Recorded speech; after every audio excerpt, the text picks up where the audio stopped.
E agora aqui no nosso programa tem matéria especial. E hoje nós vamos conversar com o Dr. Carlos Florencio, ele que é psicoterapeuta, palestrante e filósofo e mentor de desenvolvimento humano. Olha, quando se tem pensamentos ruins, pensamentos negativos, fica difícil realmente sair deles. Fica difícil controlar e quanto mais você tenta controlar, mais você vai se afundando neles, não é mesmo? Boa tarde, doutor Carlos. Boa tarde. Tudo bom, Cíntia? Tudo bem, obrigada. Prazer em tê-lo aqui no nosso programa, aqui na Rádio Capital, para conversar aí. Obrigada. Para conversar um pouquinho, explicar aí para as amigas, para os amigos que estão nos ouvindo, por que a gente tem pensamentos negativos, doutor Carlos?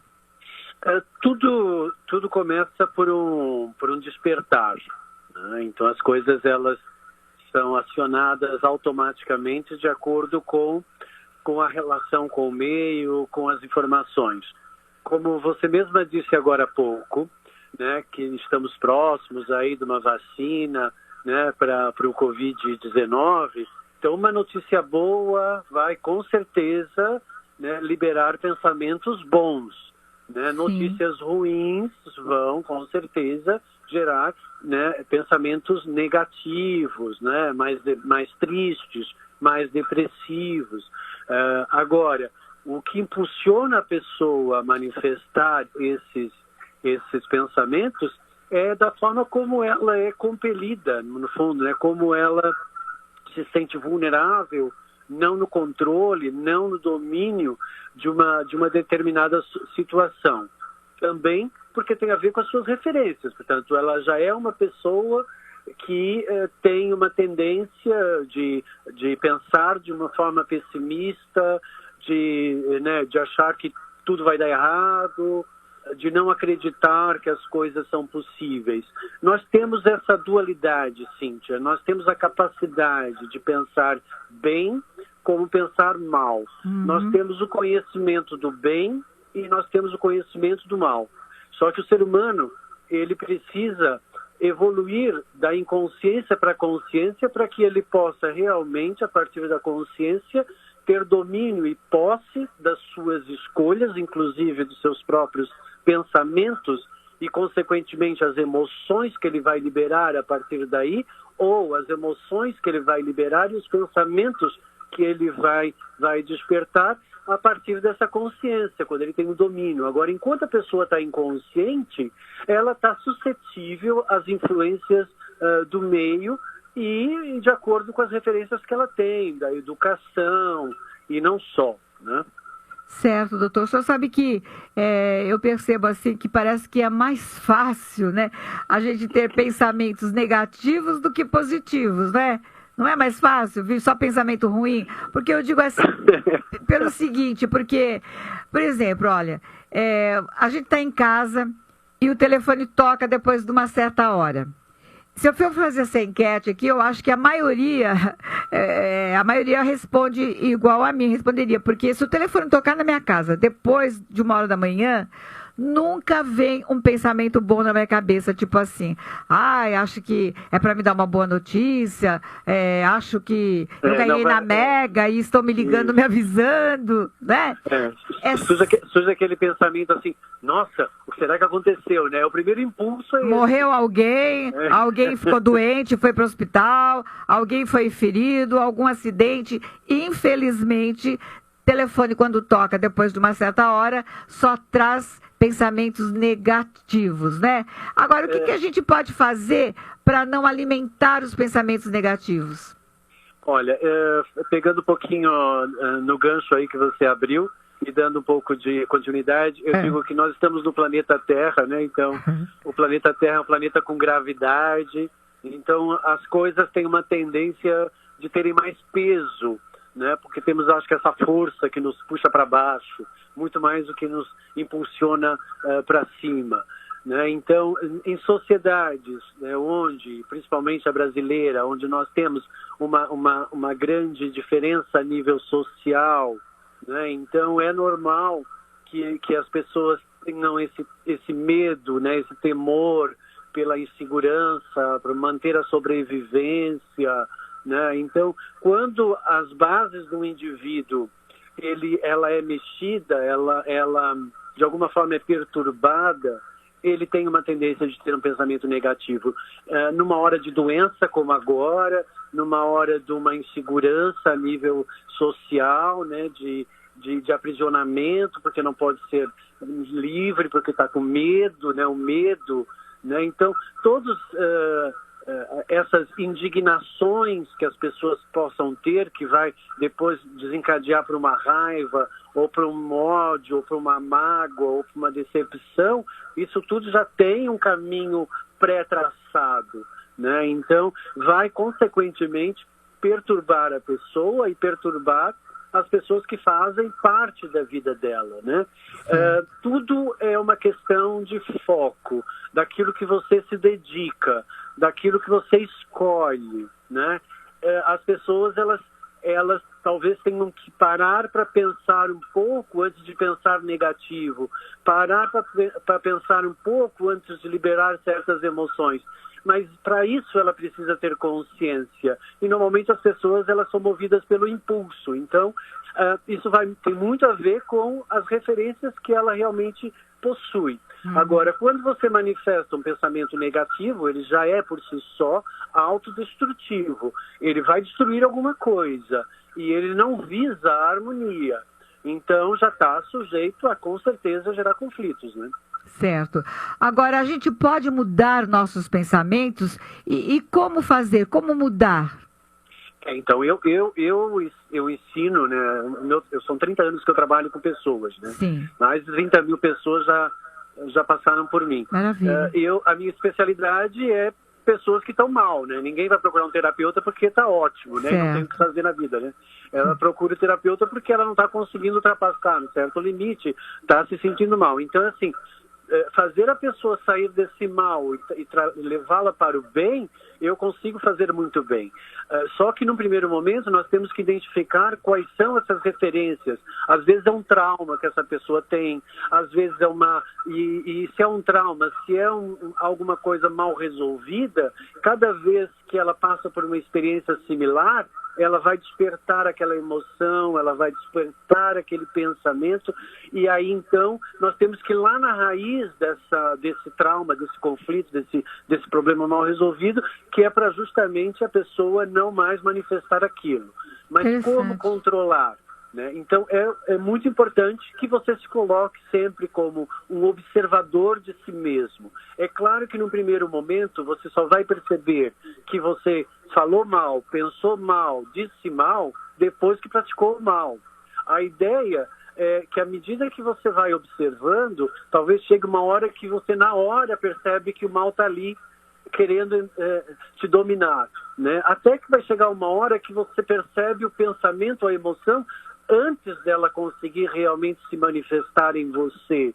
E normalmente isso acontece por alguns assédios, por meio de pessoas ou situações que às vezes provocam. Uma pessoa diz uma coisa, você leva para o lado pessoal, aí vai ficar reativo, consequentemente vai liberar aí uma negatividade. Então tudo se passa por um processo de autoconhecimento, autocontrole, liderança para poder dominar a situação. Muito bem, muito interessante, então, isso, a pessoa saber o porquê que ela é assim, né? Porque a pessoa que tem só pensamentos negativos, ela também sofre muito, não é? Porque ela não consegue pensar algo bom, projetar alguma coisa boa. E se torna uma pessoa também chata, né? Tem muita gente que fala, eu não gosto de andar com fulano, porque fulano só fala coisa ruim, só fala desgraça, tudo para ele tá mal, tá sempre mal. Quer dizer, a pessoa acaba ficando também um pouco isolada, né? E também, Cíntia, as pessoas também têm medo de falar muito bem. Porque se você falar que você está ótima, maravilhosa, sabe, com a sua conta em ordem, com o seu coração em ordem, com tudo em ordem, e se a outra pessoa por acaso, né, não estiver na mesma sintonia e ela se comparar e ela se sentir inferior ou ela se sentir diminuída, ela vai despertar uma inveja. Consequentemente, ela vai manifestar uma energia negativa e ruim. É verdade. E é só porque ela fez essa comparação. Né? Então nós temos que observar um pouquinho isso. Por que as pessoas às vezes falam muito mais mal? Porque é muito mais fácil você encontrar adeptos para falar mal de alguma coisa do que para falar bem. Porque não é um costume falar bem. Infelizmente não é um costume falar bem. Né? Então, porque a grande maioria está lá frustrada, está lá com seus traumas. Mas lembrando que na nossa essência, né, quando nós éramos crianças, nós não tínhamos essa maldade, nós não tínhamos a noção de um pensamento negativo, ou uma emoção negativa, o quanto isso podia perturbar os outros. À medida que vai crescendo, é que nós vamos aprendendo isso. E depois que você vai crescendo e aprendendo, aí mesmo é que você tem que saber controlar isso, porque você já não é uma criança inconsciente, você é um ser adulto.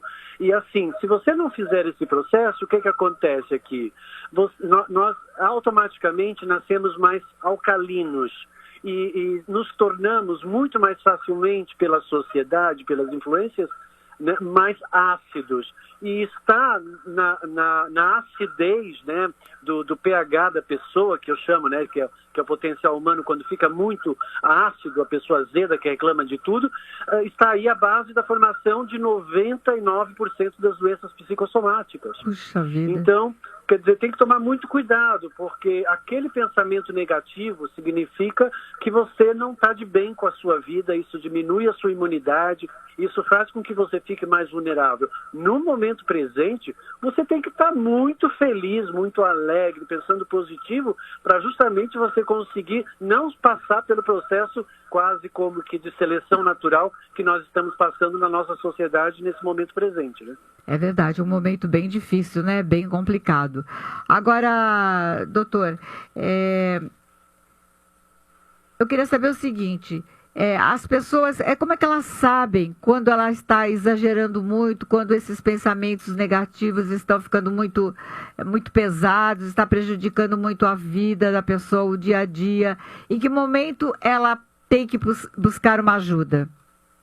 Ela tem que buscar uma ajuda no momento que ela só começa a atrair pessoas desagradáveis, no momento que ela começa a perceber que as pessoas estão fugindo do convívio com ela, né? Como você mesma disse, né? A pessoa fica chata.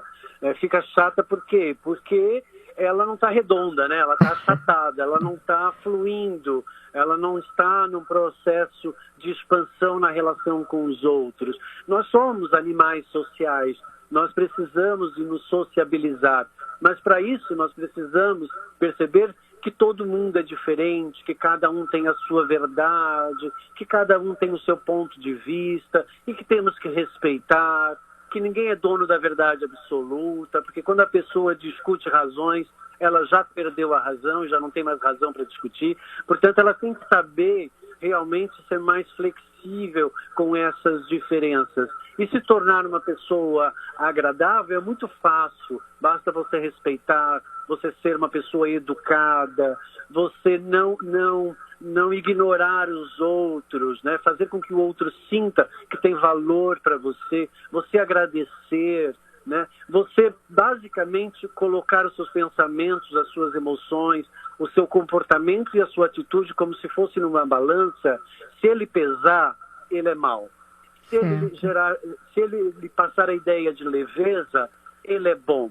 Então, para quem não sabe a diferença, eu acho que basta você apenas pensar, esse pensamento é pesado ou ele é leve? Se for pesado, para que eu manifesto? Se realmente não é legal para mim, porque sou eu que estou manifestando, e consequentemente não vai ser legal para quem está me ouvindo, né? ou quem está aqui na relação comigo. Então é nesse momento que você vai fazer essa sua seleção interior das qualidades que você quer manter e daquilo que realmente deixa de ter valor, que são essas coisas negativas e ruins. Muito bem, olha aí. Conversamos então com o Dr. Carlos Florencio, ele que é psicoterapeuta, palestrante, filósofo e mentor de desenvolvimento humano. O importante é saber que a gente pode controlar isso, que a gente pode resolver esse problema e ser uma pessoa mais leve, uma pessoa mais agradável para a gente mesmo e para todos, né, Dr. Carlos? Com certeza, né? Eu acho que, assim, quando você é uma pessoa agradável, você vai atrair energias melhores, vai atrair prosperidade, as oportunidades vão chegar até você, as pessoas vão ser mais sorridentes, mais leves. Pode ver, o dia que você sai de casa de cara amarrada, de mal com a vida, pode sofrer um acidente, vai atrair uma outra pessoa que vai lhe irritar, você vai acabar não tendo paciência para uma série de coisas, vai se estressar, e a pergunta é, vale a pena? Pois é, essa é a verdade. Vale a pena, né? Vale a pena. Ontem, por exemplo, eu tive algumas situações que me deixaram muito estressadas. Resultado, hoje minha pressão subiu e eu tô com uma dor de cabeça. Exatamente. Deveria ter tido um controle maior, né? Mas tá aí, se as pessoas quiserem conversar mais com o senhor, até fazer aí algum curso, alguma coisa, qual o seu contato? O meu contato nas redes sociais é Carlos Florencio Oficial, né, no Instagram. Amanhã tem a minha live, né, inclusive, sobre opinião, pelo meu Instagram, que é Carlos Florencio Oficial. E o meu telefone é o 011 de São Paulo, que é o 98319-9848. Nesse momento eu estou dando muita consultoria, né, online para as pessoas, para romperem com esses limites e fazê-las ficarem docinhas. Ai, meu Deus, que coisa boa. Tá aí. Muito, muito obrigada, viu? E até uma próxima vez, doutor Carlos. Muito obrigado, minha querida. Tudo de bom para vocês todos. Que horas vai ser a sua live? Amanhã às 18 horas. Amanhã às 18 horas. Tá certo, doutor. Não, desculpa. Às 18 não, às 20 horas. Às 20 horas. Ok, então vamos acompanhar a live aí, não é? Um grande abraço. Super abraço, muito obrigado. Tchau, tchau.